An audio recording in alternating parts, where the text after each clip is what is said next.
नमस्कार, स्वागत है आपका इंडिया न्यूज पर और मैं हूं आपके साथ स्वाति सिंह।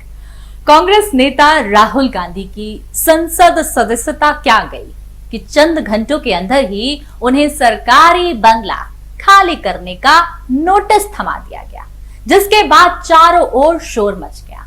वहीं नोटिस का जवाब देते हुए राहुल गांधी ने तय समय सीमा के अंदर बंगला खाली करने का ऐलान भी कर दिया। लेकिन आपको बता दें कि राहुल गांधी पहले ऐसे नेता नहीं हैं जिनकी सांसदी गई हो। उनसे पहले भी कई बड़े नेताओं की सांसदी जा चुकी है। लेकिन एक फर्क है जो सवाल खड़े करता है कि राहुल गांधी ही क्यों।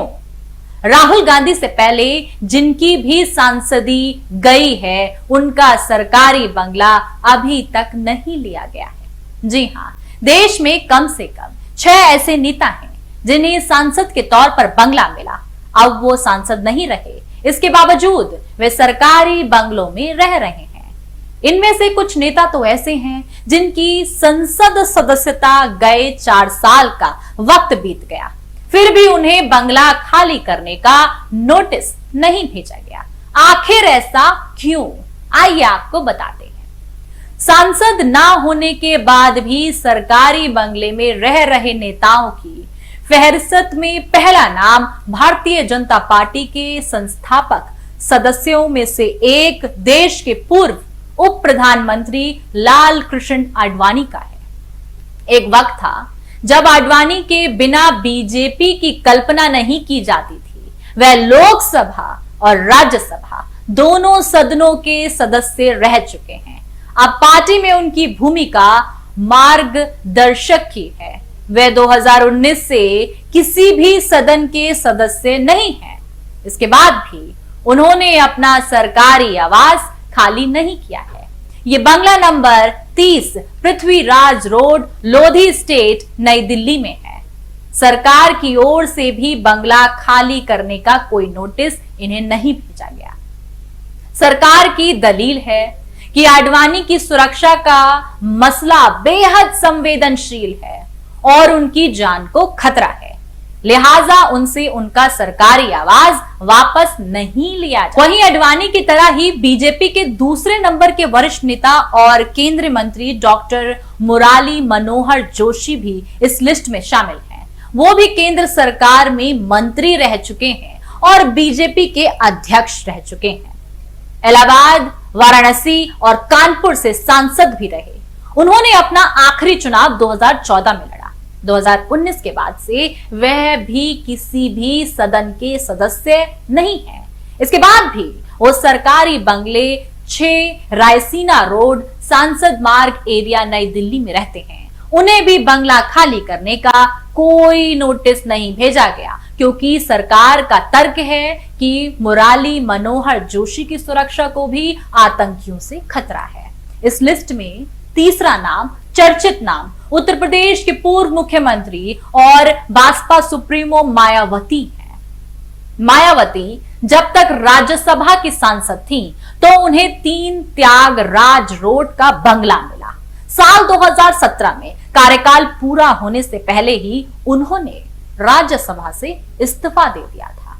फिर भी वो करीब 5 साल तक सरकारी बंगले 3 त्यागराज रोड में रहती रही।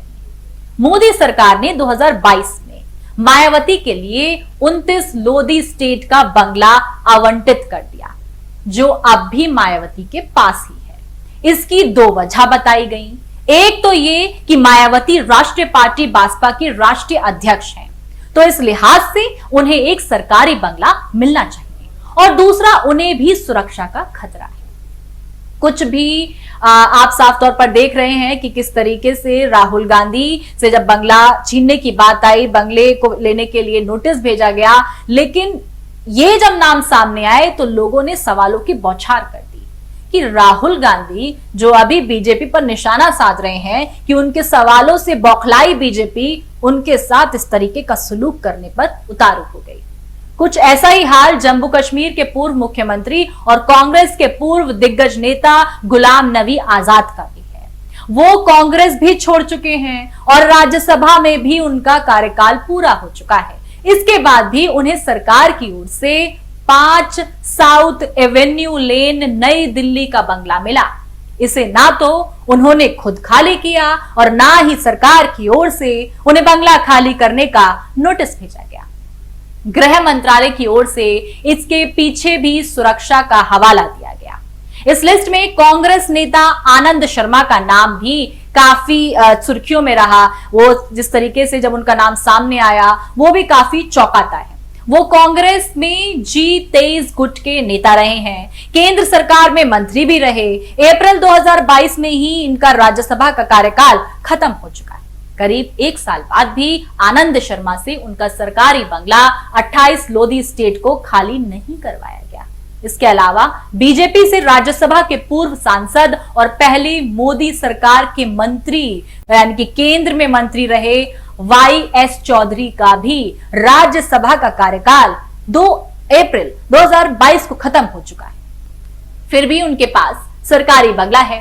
लेकिन राहुल गांधी ने ऐसा क्या अपराध कर दिया कि डिस्क्वालिफाइड तो हुए ही हुए, लेकिन सिर से छत भी चली गई। ये सारे नेता एक जीता जागता उदाहरण है कि इनकी भी सदस्यता गई लेकिन छत नहीं गई, पर राहुल गांधी की छत चली गई। इस पर आपकी क्या राय है? कमेंट बॉक्स में जरूर बताएं। अभी के लिए मेरे साथ बस इतना ही। देखते रहें इंडिया न्यूज। धन्यवाद।